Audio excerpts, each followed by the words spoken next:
আসসালামু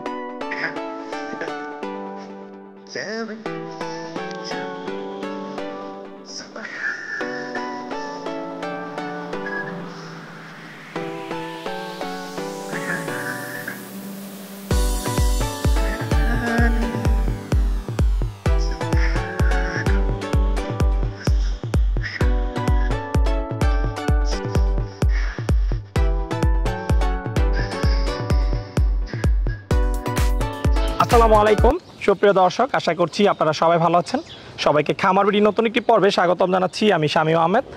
দর্শক বন্ধুরা, দেখতে দেখতে কিন্তু কুরবানির ঈদ 2023 চলে আসছে, আর প্রত্যেকটা কুরবানিকে কেন্দ্র করে কিন্তু খামারিরা গরু মোটা তাজাকরণ করে থাকেন। তো আজকে আমরা চলে আসছি একটি গরু মোটা তাজাকরণ ফার্মে, আর এই ফার্মটির অবস্থান হচ্ছে কুমিল্লা জেলার মেঘনা উপজেলার মির্জানগর গ্রামে। এবং আজকে আমরা যে ফার্মে এসেছি, এই ফার্মটির নাম হচ্ছে ফার্ম হাউস এগ্রো। এর উদ্যোক্তা হচ্ছেন দুই ভাই, সিয়াম ভাই এবং অনিক ভাই। ওনারা দুজন মিলে আজ থেকে 3 বছর আগে এখানে ফার্মের যাত্রা শুরু করেন। তো গত ঈদেও কিন্তু ওনারা ওনাদের ফার্মের যে গরুগুলো ছিল সেগুলো ওনারা শতভাগ সেল করেছেন। তো 23 কুরবানি ঈদকে কেন্দ্র করে ওনারা খুব সুন্দর সুন্দর কিছু গরু এই বছর মোটা তাজাকরণ করতেছেন। তো আজকে আমরা আপনাদেরকে ওনাদের 23 সালের যে গরুগুলো রয়েছে সেই গরুগুলো দেখাবো, যে ওনারা কী ধরনের গরু মোটা তাজাকরণ করতেছেন, কীভাবে মোটা তাজাকরণ করতেছেন, এবং এখানে আপনারা কী ধরনের গরুগুলো ওনাদের কাছ থেকে সংগ্রহ করতে পারবেন সেই সম্পর্কে। তো দর্শক বন্ধুরা, চলুন আমরা অনেক ভাইয়ের সাথে কথা বলি এবং আপনাদেরকে বিস্তারিত জানাই।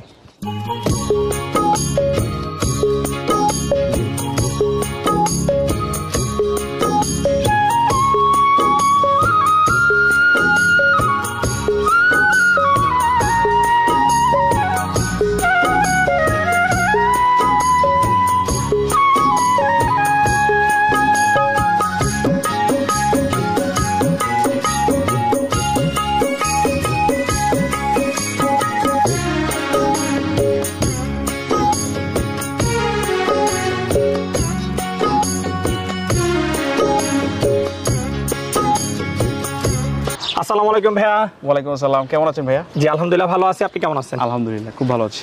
আচ্ছা, তো ভাই আসছিলাম কুমিল্লাতে, তো ভাবলাম যে আপনাদের ফার্ম হাউসটা একটু ভিজিট করে যাই। অবশ্যই, আপনার জন্য তো এটা সবসময় উন্মুক্ত। আচ্ছা আচ্ছা, তো গত বছর আসছিলাম, কি অবস্থা ভাই এখন? আলহামদুলিল্লাহ, আপনি তো পুরোপুরি মানে পুরো বিশ্বের সার্বিক অবস্থা তো জানেন, তো সেটার সাথে ফাইট করে চলতেছে আর কি, চালাতে হচ্ছে।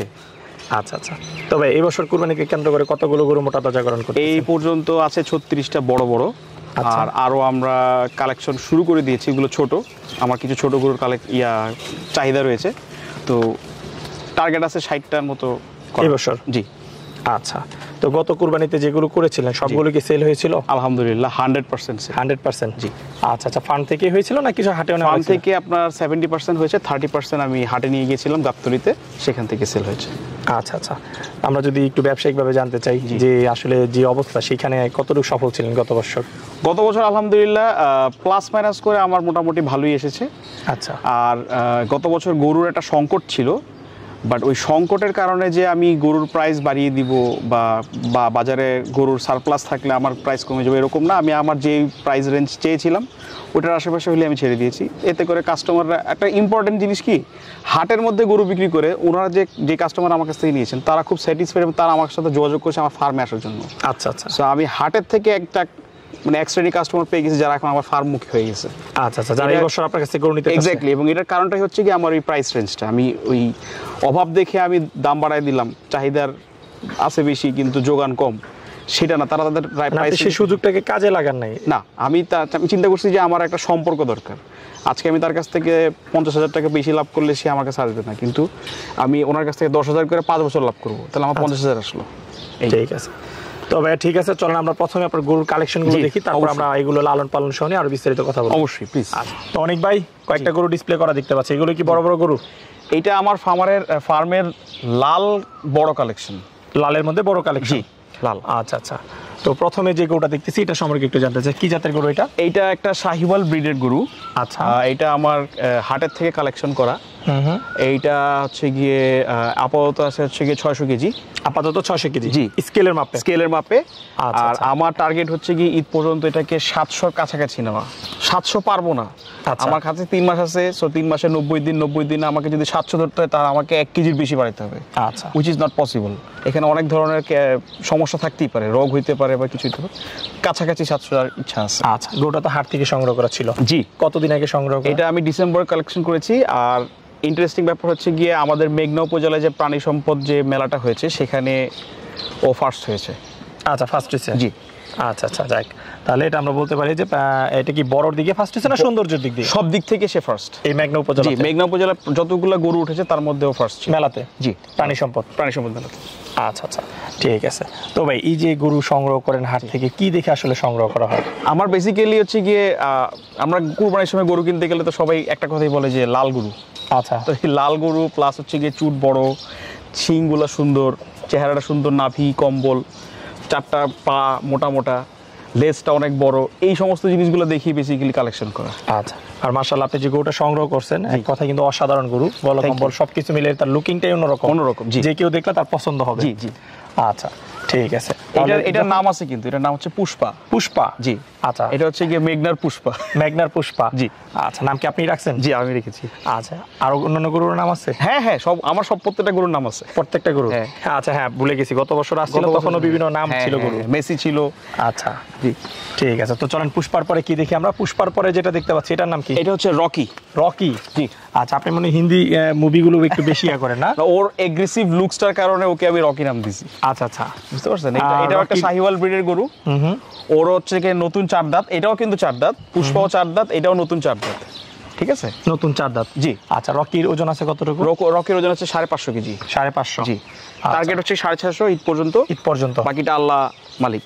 আচ্ছা ঠিক আছে, তো রকির পরে আমরা যে গরুটা আছে সেটা একটু দেখি। এটা হচ্ছে গিয়ে জন সিনা। জন সিনা? জি, জন সিনা। ও আরেকটা ইনফরমেশন দিয়ে রাখি, আমার এই গরুটা এই ঢাকা ক্যাটেল এক্সপো যেটা হয়েছিল সেইখানে সিন্ধি ক্যাটাগরিতে আপনার সেকেন্ড প্রাইজ পেয়েছিল। আচ্ছা আচ্ছা ঠিক আছে, ঠিক আছে। এটা 2 দাঁতের গরু। 2 দাঁতের গরু? হ্যাঁ, এটার হাইট কিন্তু এখন আপনার প্রায় 57-58 মতো আছে। আচ্ছা, 2 দাঁতের গরু, এখনো পর্যন্ত 4 দাঁতের দাঁত ফাঁকও হয়নি। আচ্ছা, নতুন 2 দাঁত। তাহলে তো এটা আর অনেক বড় হবে। জি। আচ্ছা, এটার ওজন আছে কতটুকু জন সিনা? এটাও 550 কেজি। 550? জি। জন সিনার পরে যেটা? এইটা হচ্ছে গিয়ে আপনার টাইগার, আমাদের টাইগার। জি। আচ্ছা, এটা হচ্ছে গিয়ে 4 দাঁতের গরু। এটাও দেশাল বলবো, আমি পুরোপুরি শাহিওয়াল বলবো না, দেশির সাথে শাহিওয়ালের ক্রস, বাট গরুটা শাহিওয়ালের হাইট পাইছে। আচ্ছা, এটাও আমাদের দেশাল, এটাও টাইগার। এর ওজন আছে হচ্ছে গিয়ে আপনার 523 কেজি, কয়েকদিন আগে মাপার পরে। আচ্ছা, তো অনেক ভাই, জি, খুব সুন্দর সুন্দর গরু তো দেখলাম। Thank you. আচ্ছা, তো এগুলোর দামের একটা কিন্তু দর্শকরা ধারণা পেতে চাইবে।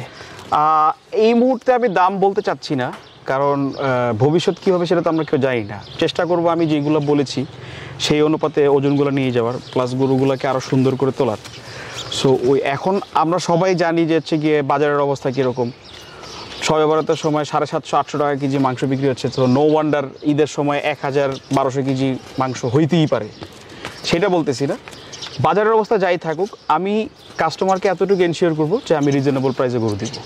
আচ্ছা যাক, আমরাও চাই যে আপনারা দেন, আমরা যেন সবাই খেতে পারি। জি অবশ্যই। আচ্ছা, এই যে একটু বললেন যে এখন 750-800 টাকা আমরা খাচ্ছি। জি, অলরেডি 750 টাকা হয়ে গেছে। 800 টাকা হয়ে গেছে। আচ্ছা, 750-800 টাকা হয়ে গেছে। জি। 800 টাকা হয়তো বা খুব কমই, কিন্তু আমরা 750 জি খাচ্ছি। তো সেই প্রেক্ষিতে যদি ঈদে 1000 টাকা, কারণ যেহেতু সবসময় যেটা খাই এর চেয়ে একটু বেশি যায়, জি, তো সেই ক্ষেত্রে 900 টাকা 1000 টাকা হতে পারে। এরকম হলে কিন্তু সাধারণ মানুষের কুরবানি দেওয়াটা আসলে খুব কষ্টসাধ্য হয়ে যাবে। এক্স্যাক্টলি। আসলে এরকম মানে দিন দিন দাম বাড়ার কারণটা কি গরুর মাংসের? মাংসের কারণটা হচ্ছে গিয়ে আপনার আমাদের এখানে এখন আমরা যে গরুগুলো কিনে খাচ্ছি সেটা আমাদের কাটাই গরু বলি আমরা। হ্যাঁ, এগুলো কিন্তু আমাদের মধ্যে থেকেই গরু। আমরা কিন্তু কেউ জাত উন্নয়ন বা জাত বৃদ্ধিকরণ এই দিকে ফোকাস দিচ্ছি না। আমাদের কথা হচ্ছে কি, যে কেউ গরু পালছে ওর কাছ থেকে নিয়ে এসে আমি 10-15-20 হাজার টাকা লাভ করে ছেড়ে দিচ্ছি, মাঝখানে আমি একটা টাকা খাচ্ছি। ঠিক আছে, হাটের থেকে একটা গরু কিনছি 1 লাখ টাকায় কিনে 1,13,000 টাকা কাটাই করে বিক্রি করে দিতেছি। এই মাঝখানে যে আপনার এই সামান্য কিছু টাকার জন্য এই কাজগুলো করতেছি, এই কারণে আমাদের জাতটা উন্নয়ন হচ্ছে না, যে কারণে দাম বৃদ্ধি হবে। আর খাবারের দাম তো কথা নাই বললাম, মানুষের খাবারের দাম কম, গরুর খাবারের দাম বেশি। আমরা আটা খাই, গমের দাম 52 টাকা, আবার গম ভুসির দামও 52 টাকা, তো কোনটা খাওয়াইলে বেটার? আচ্ছা, ঠিক আছে। আর ঘাসের কথা বলতেছেন যে ঘাস খাওয়ায় গরু পালবো, জমি কোথায়? সবাই তো হচ্ছে কি আমরা উন্নয়নের পথে যাচ্ছি, আমরা বিল্ডিং করতেছি, কিন্তু কেউ তো চিন্তা করতেছে না যে আমার গরু পালতে হলে তো ঘাস লাগবে, সেই ঘাসটা কোথায়? কয়েকদিন পর ধানি জমি আমরা ভরাট করে ফেলতেছি, ওখানে আমরা উন্নয়ন করতে শিল্প অঞ্চল করতেছি, কিন্তু ধানি জমিতে ধান থাকতেছে, ধান না থাকলে খের পাবো কোথায়? এই কারণে আপনার দামটা আস্তে আস্তে বৃদ্ধি পাচ্ছে। আমি মানে বলবো না আমি চাই দাম কমুক, কিন্তু কয়েকদিন পরে দেখবেন যে আমাদের গরুর মাংসের কেজি 850 থেকে 900 চলে গেছে ঈদ ছাড়া। আসলে শুধু গরুর মাংসটা যদি বলি তাহলে ভুল হবে, আমাদের সবকিছু। চাল ডাল সবকিছু। যা কিছু আছে, হ্যাঁ, যে বৃদ্ধি তেল পাচ্ছে। ছিল 100 টাকা সেটা 200 টাকা হয়ে গেছে। Exactly. তাহলে কিন্তু গরুর মাংসের ক্ষেত্রে যদি আসি সেটা 600 থেকে 500 থেকে 700 হয়েছে, হয়ে যাচ্ছে। সেটাও কিন্তু দ্বিগুণ হওয়ার কথা ছিল। এক্স্যাক্টলি। যদি আমি এটার পক্ষে না, কিন্তু আসলে এইভাবে দিন দিন কিন্তু সবকিছু বাড়তেছে। এটা বাড়বেই, কেন এখন পরিস্থিতির উপরে। এখন ওই যে আমাদের মাননীয় প্রধানমন্ত্রী বলতেছে যে আমাদের নিজেদের খাবারের জন্য নিজেদের সবজি নিজেদের ফলাইতে, দেখেন আমিও সবজি করছি এখানে। আচ্ছা আচ্ছা, আমার নিজের চাহিদা আমি নিজে মিটাচ্ছি। আচ্ছা আচ্ছা, ঠিক আছে, আমার কিন্তু কিনা লাগতেছে না। আমার ফার্মের যারা আছে তারাও খাচ্ছে, আমার 2টা ফ্যামিলিও খাচ্ছে, আমার যে পার্টনার বড় ভাই ওনার ফ্যামিলিও খাচ্ছে, আমিও খাচ্ছি। সো আমার কিন্তু আমি একটা যোগান দিতেছি। ঠিক সেরকম আমারও যদি মনে করেন যে ব্রিডিংয়ের ব্যবস্থা থাকতো, আমার নিজের গরু নিজে পালতাম কস্ট অফ জিরো কস্টে, আচ্ছা সেক্ষেত্রে কিন্তু আমার দামটা কমে যেত। আচ্ছা। তাহলে আপনি যেটা বলতে চাচ্ছেন যে এখন আমাদের যে গরুগুলো আমরা মোটা তাজাকরণ করতেছি সেগুলো সব আসতেছে ইন্ডিয়া থেকে, যেভাবেই হোক বছরের বিভিন্ন সময় আসতেছে। গরুগুলো ঢুকতেছে। জি। কারণ এই গরুগুলো কিন্তু শাহিওয়াল গরু কিন্তু আমাদের দেশে এরকম অ্যাভেলেবেল না। না। এগুলো ছোট অবস্থায় হোক বড় অবস্থায় হোক যেভাবে হোক বিভিন্ন সময় এগুলো ঢুকতেছে এবং সেগুলো আমরা ইয়ে করতেছি কিনে, জি। যার কারণে এটা দিন দিন এবং খাদ্যদ্রব্যের দাম এই দুইটা জিনিস মিলে গরুগুলোর দাম বাড়তেছে। আচ্ছা আচ্ছা, তাহলে এখন যেটা করতে হবে সেটা হচ্ছে যে নিজেদেরকে প্রজনন করতে নিজেদের হবে। অবশ্যই, আর নিজেদের যদি এবং আমরা ঘাসের স্বাবলম্বী দিকে- থাকলে আমার তো ওই বর্ডারের দিক তাকায় থাকতে হবে না। আমার ঘরে 10টা বাচ্চা আছে, এই 10টা থেকে আমি আরো 10টা রেডি করব। তা আমার ঘরে যদি 20টা থাকে, এরকম আপনি 1000 খামারি ধরেন, 20টা করে হলে কতগুলো হয়? আমাদের চাহিদা কিন্তু আছে, চাহিদার অনুপাতে যোগানো আছে, কিন্তু আমরা সেই ইচ্ছাটা না। আমার কথা হচ্ছে কি, শর্ট টাইম আমি কীভাবে ইনকামটা করবো, এটা হচ্ছে আমাদের ইচ্ছা। কিন্তু লং টার্ম প্রসেসে যাব, যে আমি 10টা ব্রিড বের করলাম, ব্রাহ্মা ক্রস, শাহিওয়াল ক্রস, অস্ট্রেলিয়ার সাথে শাহিওয়াল করি না, আমরা নিজেরা করি। করলে দেখবে কি একটা থেকে একটা ভালো কিছু আসবেই, আসলে তখন আমরা উন্নয়নে যেতে পারবো। ওই যে মাঝখানে শর্ট টাইমে এর থেকে নিয়ে এসে ওকে দিয়ে দিলাম, ওর থেকে নিয়ে এসে মাঝখানে কিছু টাকা খেলাম, এটা আমার ব্যবসা, তাহলে আমাদের উন্নত হবে না। ঠিক আছে। আচ্ছা অনেক ভাই, চলেন আমরা কিছু ভিতরের গরু দেখি। জি। তো অনেক ভাই এদিকে লাল গরু দেখতে পাচ্ছি, জি। এগুলো সম্পর্কে একটু জানতে চাই। এইটা হচ্ছে গিয়ে 410 কেজির উপরে আছে গরুটা। এটাও হচ্ছে কি আপনার দেশাল গরু। দেশাল গরু। আমার খামারের ছেলেরা যারা আর কি আমার সাথে কাজ করে, আমরা একসাথে কাজ করি, ওরা এটাকে আদর করে নাম দিয়েছে গরিবের ব্রাহ্মা। আচ্ছা, গরিবের ব্রাহ্মা। কারণ হচ্ছে ওই যে শিং নাই, আবার ঝুলটুল আছে, প্লাস আচ্ছা, নাভি টাভি মানে আছে। সামনের দিকে তার লুকিংটা হচ্ছে হ্যাঁ, একটু একটু ব্রাহ্মা ব্রাহ্মা টাইপের। জি, জি, জি। আচ্ছা আচ্ছা, তার জন্য গরিবের ব্রাহ্মা কম দামে পাবে নাকি? জি। আচ্ছা, ঠিক আছে। তবে এরপর আরেকটা খুব সুন্দর গরু দেখতে পাচ্ছি, এই গরুটা এটা হচ্ছে কি আরসিসি। RCC আমাদের রেড চিটাগাং যেটাকে বলে আরসিসি, অনেকে হাসা বলে, লাল হাসা। এটাও খুব কষ্ট করে কালেকশন করা। আচ্ছা, বয়স? এই গরুটার 2 দাঁত, দুই দাঁত নতুন বয়স। 2 দাঁত। এটার হচ্ছে কি আপনার ওজন আছে হচ্ছে এখানে 395 কেজির মতো। 395। জি। আচ্ছা, কতদিন আগে সংগ্রহ করে এগুলো? এটা হচ্ছে কি আপনার নভেম্বর মাসে কালেকশন। নভেম্বর। জি। আচ্ছা, তাহলে আপনার মোটামুটি গরুগুলো নভেম্বর ডিসেম্বর দিকে নভেম্বর সংগ্রহ করা। ডিসেম্বরের দিকে কালেকশন করা। জি। ওকে। আমরা আরেকটা খুব সুন্দর গরু দেখতে পাচ্ছি, এই গরুটা সম্পর্কে একটু বলেন। হ্যাঁ, এটা আমাদের একটা দেশাল গরু, যেটা হচ্ছে কি আপনার অগাস্ট মাসে কালেকশন করা হাট থেকে। এটা হচ্ছে গিয়ে আপনার ওজন আছে হচ্ছে গিয়ে আপনার 435 কেজি। আচ্ছা, হ্যাঁ, 2 দাঁতের গরু। যখন সংগ্রহ করছিলেন তখন ওজন কেমন ছিল? তখন ছিল আপনার হচ্ছে গিয়ে প্রায় 386 বা 87 কেজি। আচ্ছা আচ্ছা, তাহলে এই কয়েক মাসে 50 কেজির মতো সে ওজন গেইন করছে। জি, গেন করছি। জি। তবে সাদা যে গরুটা দেখতেছি এটা সম্পর্কে একটু বলেন ভাই। এইটা হচ্ছে গিয়ে আমাদের সিরাজগঞ্জ থেকে কালেকশন করা। হ্যাঁ, আচ্ছা। এটা গত বছর কালেকশন করা ছিল আমাদের, গত বছর, তাও হচ্ছে আপনার ইয়াতে ফেব্রুয়ারির দিকে। আচ্ছা, হ্যাঁ, ঈদের আগে কালেকশন করা। এটা আমরা 1 বছর রেখে দিয়েছি। এটা হচ্ছে আমাদের মেসি 2। মেসি 2। হ্যাঁ, আমাদের আচ্ছা। গত বছর মেসি ছিল, এই বছর মেসি 2। এই গরুটার ওজন আছে এখন হচ্ছে 410 কেজি। হ্যাঁ, ছোটর মধ্যে একটা কম্প্যাক্ট গরু, আচ্ছা, যেমন চুট, চেহারা, কালার সব কিছু। সো এটার ওজন তো বলে দিলাম। আর এটা হচ্ছে কি আপনার 4 দাঁত হচ্ছে, আচ্ছা। এখনো হয়নি। অনেক ভাই মাশাআল্লাহ, আমরা আরেকটা অসাধারণ গরু দেখতে পাচ্ছি, এই গরুটা সম্পর্কে একটু বলেন। এইটা আপনার যে সিলেটি ফাইটারগুলো থাকে না, ফাইটারের মতোই দেশি গরু। এটাই দেশির মধ্যে একটু বড় জাত। হ্যাঁ, এটার আমি বলবো না যে শাহিওয়াল ক্রস বা এরকম কিছু না, এটা দেশি গরু। আলহামদুলিল্লাহ এই গরুটা আমাদের সেল হয়ে গিয়েছে। এটা আমরা কালেকশন করা দ্বিতীয় দিনের মাথায় ঈদ পর্যন্ত আমার এক মানে আদার ফ্রেন্ড, সে বুকিং দিয়ে গেছে, তার কাছে খুব পছন্দ তাহলে হয়েছে। এটা 2023 কুরবানির জন্য বিক্রি হয়ে গেছে। বিক্রি হয়ে গেছে আলহামদুলিল্লাহ। আচ্ছা আচ্ছা, 23 কুরবানির জন্য এরকম কয়টা গরু বিক্রি হয়েছে না একটাই? না, অলরেডি আমার 2টা গরু হচ্ছে গিয়ে মেজবানিতে যাচ্ছে। আচ্ছা আচ্ছা, এটা যাবে হচ্ছে ব্রাহ্মণবাড়িয়াতে। 23 কুরবানির জন্য আমার গরু অলরেডি সিলেক্ট করা হয়ে গেছে। মানে আপনার নিজের বড়- গরু? হ্যাঁ, আমার বড় ভাইয়ের গরু, প্লাস হচ্ছে গিয়ে এটা, আর আরো 2-3টা কথা চলতেছে। সো ওগুলা ইনশাআল্লাহ হয়ে যাবে। আচ্ছা, তো ঈদের কিন্তু আসলে খুব বেশি দিন নেই, রমজানও চলে আসছে, আর রমজান থেকে কিন্তু অনেকে গরু কিনা শুরু করে দেয়। তো আপনারা আসলে এই যে বুকিং যেহেতু একটা করছেন, হ্যাঁ, বুকিং এর সিস্টেমটা কি? যদি কেউ গরু সংগ্রহ করতে চায়, কেউ যদি সংগ্রহ করতে পারবে কিনা, বা কিভাবে আসলে আপনাদের সিস্টেমটা? আমি বলবো হচ্ছে গিয়ে ওই সামাজিক যোগাযোগ মাধ্যমে হোয়াটসঅ্যাপ বলেন বা ফেসবুক বলেন বা এই ইমো বলেন, এইগুলোতে গরু দেখে কেনার থেকে আপনারা আসেন, যেই কিনতে চাই, ইন্টারেস্টেড হয়, আমাকে বললেই পারেন যে হ্যাঁ এই গরুটা আমি দেখতে চাই, আমি দেখাই দিব।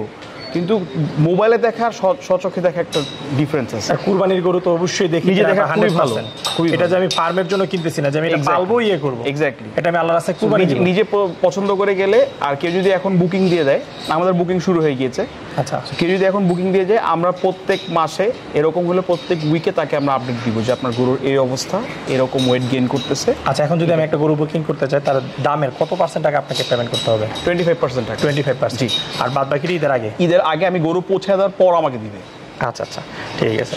তো ভাই আসলে বুকিং এর কথা তো আমরা বলে ফেললাম, যেহেতু আসলে বিক্রির বিষয়টা চলে আসছে। আসলে এখন সবচেয়ে বড় যে বিষয়টা আসছে, সবাই কিন্তু গরু কেনার বিষয়ে একটু থাকে যে আমি কোথায় থেকে গরুটা সংগ্রহ করব। কারণ এখন অনেকেই কিন্তু গরুকে স্বল্প সময়ে মোটা তাজাকরণ করার জন্য ফিড খাওয়াচ্ছে, বিভিন্ন কেমিক্যাল ইউজ করতেছে, যেগুলো আমাদের মানবদের জন্য অত্যন্ত ক্ষতির সম্মুখীন বা যেগুলো খুবই ঝুঁকি। তো সেই ক্ষেত্রে কিন্তু নিরাপদ একটা গরু ক্রয় করাটা একটা আসলে এখন চ্যালেঞ্জ হয়ে গেছে। তো আপনাদের গরুগুলো আপনারা কিভাবে মোটা তাজাকরণ করতেছেন, এবং এই যে জিনিসগুলো ক্ষতিকারক, এগুলো আপনারা যে ইউজ করতেছেন না, এই বিষয়ে কি বলবেন? 100% আমরা অর্গানিকভাবে চেষ্টা করতেছি। আমার হচ্ছে গিয়ে 6 থেকে 7 ধরনের ভুসি খাওয়ানো হয় ডেইলি। আমি খড় আর ঘাস মিক্স করে, এক একটা গরু মিনিমাম 15 থেকে 20 কেজি খড় আর ঘাস মিক্স খাচ্ছে। এক একটা গরু ডেইলি আপনার 6 থেকে 7 কেজি ভুসি দানাদারটা পাচ্ছে, সাথে হচ্ছে গিয়ে আপনার পানি বলেন আর চিটা গুঁড়ো বলেন, এগুলো পাচ্ছে আনুষঙ্গিক যা যা লাগে। তো একটা সুস্থ গরু বা একটা মানে প্রাণবন্ত গরুকে আপনার দেখলেই বুঝতে পারবেন যে এটার অ্যাকচুয়ালি কীরকম। এটা আপনি গরুটা যখন নিয়ে বের হবেন, তখন দেখবেন গরু আর দাঁড়া থাকবে না, ও ছোটাছুটি করবে। আচ্ছা আচ্ছা, আমার প্রত্যেকটা গরু আলহামদুলিল্লাহ প্লেফুল। হ্যাঁ, আলহামদুলিল্লাহ, গরু বের করা হয়েছে, এরা খুব চঞ্চল। হ্যাঁ, ইভেন আমি এতটুকু বলি, আপনাদের মাধ্যমে আমি, আমার কিছু কাস্টমার আছে, তারা আমাকে নিজেদের ইচ্ছে যখন শুনলো যে হ্যাঁ খামার বিডির ভাইয়া শামীম ভাই আসতেছে, আমাকে বললো যে ভাইয়া আমার একটা রিভিউ তোমাদের পক্ষ থেকে দিয়ে দিও। তারা গত 2 বছর, আমার ব্যবসাটা হচ্ছে কি 2 বছর, আমরা 3 বছরে পা দিলাম। 2 বছরে তারা গরু নিয়ে খুব স্যাটিসফাইড। তারা বাজার বলেন, গরুর চেহারা বলেন, গরুর দাম বলেন, গরুর মাংসের কোয়ালিটি বলেন, এবং আমাদের সার্ভিস, সব কিছু নিয়ে তারা 100% স্যাটিসফাইড। দেখি তারা আমাকে বলছে যে ভাই আমি একটা ভিডিও করে দিচ্ছি, অ্যাটলিস্ট খামার বিডির মাধ্যমে জিনিসটাকে পৌঁছাও মানুষের কাছে, যাতে তোমাদের কাছ থেকে গরু কিনে, বিকজ আমি স্যাটিসফাইড। আচ্ছা, এখন এটা যার যার পার্সোনাল চয়েস, আমি দর্শকের সামনে তুলে ধরতেছি। বাট আমি এতটুকু বলতে পারি, যারা আমার কাছ থেকে গরু নিয়েছে গত 2 বছর, তারা আর আমাকে ফোন দেওয়া লাগে না, তারা আমাকে ফোন দেয় যে ভাই আছে কিনা। আমি বলি হ্যাঁ আছে, আপনি ফাইন রেখে দিন। আচ্ছা, এতটুকু বিশ্বাস আমি গেইন করতে পারছি। আমার যাওয়ার অনেক দূর আছে, আরও যেতে চাই, মানুষ সবাইকে নিয়ে যেতে চাই, আপনাদেরকে নিয়ে যেতে চাই। আমরাও চাই যে আপনারা আরো অনেক দূরে যান এবং মানুষকে ভালো নিরাপদ খাদ্যগুলো আপনারা তুলে দেন তাদের হাতে। জি। তো অনেক ভাই, এখানে আমরা দানাদার খাদ্য দেখতে পাচ্ছি, কি কি আইটেম আছে এখানে? এই যে এটা হচ্ছে কি আপনার ডাবলি ভুসি। হ্যাঁ, এখানে আপনার ভাঙা গম আর হচ্ছে কি গমের ভুসি আছে। আচ্ছা, ঠিক আছে। এটা হচ্ছে আপনার ভুট্টা। আচ্ছা, একদম এটা হচ্ছে কিন্তু ভুট্টার যে ভিতরে যেটা থাকে ওটা সহ না, শুধু দানা ভুট্টাটা। আচ্ছা, দানা ভুট্টার গুঁড়া এটা। ঠিক আছে। এই যে এখানে হচ্ছে কুড়া। আচ্ছা আচ্ছা, ধানের কুড়া। তারপরে 5-6টা আইটেম আপনারা একদম লেয়ার করে এখানে মিশ্রণ করেছেন। জি জি। আচ্ছা, এবং একটা গরু 5 থেকে 6 কেজি পাচ্ছে। আচ্ছা আচ্ছা। আর আমরা হচ্ছে গিয়ে এখানে আরেকটা আইটেম আমি অলরেডি ভাঙাতে দিছি, ওটা এখনো আসে না, এখানে অ্যাড হবে। এটা হচ্ছে কি আপনার ডিরেক্ট ধানটা। আচ্ছা, ধানটাকে আমরা মিহি করে পাউডার করে ফেলি, কিছু কিছু দানাটা থাকে। এটাতে আমার কুড়াটাও আসতেছে, আপনার ধানের চালটাও আসতেছে, একটা শক্তি, প্লাস আরো আনুষঙ্গিক মিলে আমার গরুর পেটটা ভরা থাকতেছে। আচ্ছা, তাহলে কি দানাদার এবং হচ্ছে কাঁচা ঘাস এবং খের, এগুলোর মাধ্যমে? এক্স্যাক্টলি, এটাই, এগুলোর মাধ্যমে অর্গানিক ভাবে মোটা দানা করা হচ্ছে। আচ্ছা, তাহলে বলতেই পারি যারা আপনাদের এই ফার্ম হাউস থেকে গরু কিনবে তারা নিরাপদ পশু, 100% নিরাপদ, 100%, আমি এতটুকু গ্যারান্টি দিচ্ছি। আচ্ছা আচ্ছা। আর কেউ যদি ভেজাল প্রমাণ করতে পারে, সেক্ষেত্রে পুরস্কার রয়েছে কিনা? পুরস্কার অবশ্যই, পুরস্কার গরু ফ্রি দিয়ে দেবো, যেটা চাই। গরু ফ্রি? গরু ফ্রি। আচ্ছা আচ্ছা, যাই হোক, ঠিক আছে। না, আমি জানি যে অলরেডি রিভিউ পেয়েছি 2-1 জনের কাছ থেকে, যে আপনাদের এখান থেকে যারা নিয়েছে, জি আলহামদুলিল্লাহ তারা ভালো গরু পেয়েছে। আমার একটা ছোট একটা স্টোরি বলি। আমি একটা গরু বিক্রি করেছিলাম আপনার 2,33,000 টাকা দিয়ে গত বছর। এক ভাইয়া, উনি পুরান ঢাকা থেকে আসছে, উনি আপনার প্রথম গরু নিয়েছে আমাদের কাছ থেকে। ওনার গরুতে 1.5 কেজি তেল হয়েছে। আচ্ছা, 1.5 কেজি তেল। উনি আমাকে ফোন দিয়ে বলতেছে ভাই 1.5 কেজি তেল হয়েছে। আমি কেমনে কি, এর আগের বার হাট থেকে নিলাম আমার প্রায় আধা মনের মতো তেল হয়েছে। আচ্ছা আর এটা 1.5 কেজি তেল, আমি তেল ভুঁড়ির ভিতর থেকেও তেল খুঁজে পাই না। আচ্ছা আচ্ছা আমি বললাম ভাই আমি যা খাওয়াই সেটাই আসছে আপনার রেজাল্ট। এখন আমি ফিড খাওয়াইতাম, আপনার ওই যে সার খাওয়াইতাম, আপনার ওই যে ব্রয়লার ফিড খাওয়াইতাম, তাহলে আপনার গরু দেখে পছন্দ হইতো, আমি আপনাকে 2,33,000, আমি আপনাকে 1,60,000 টাকা দিতে পারতাম। কিন্তু পরে আপনার ফোন দিয়ে বলতেন ভাই কী করলে এটা, আর এখন আপনি আমাকে কী কলটা দিচ্ছেন। তো বললো যে না ভাই নেক্সট ইয়ার আমার জন্য একটা রাখবো। ঠিক আছে আচ্ছা, অনেক ভাই কথা বলে খুবই ভালো লাগলো। আশা করি আবার সামনে দেখা হবে ঈদের আগে। ইনশাআল্লাহ, ঈদের আগে। তো ভালো থাকবেন। জি, আল্লাহ হাফেজ। আল্লাহ হাফেজ।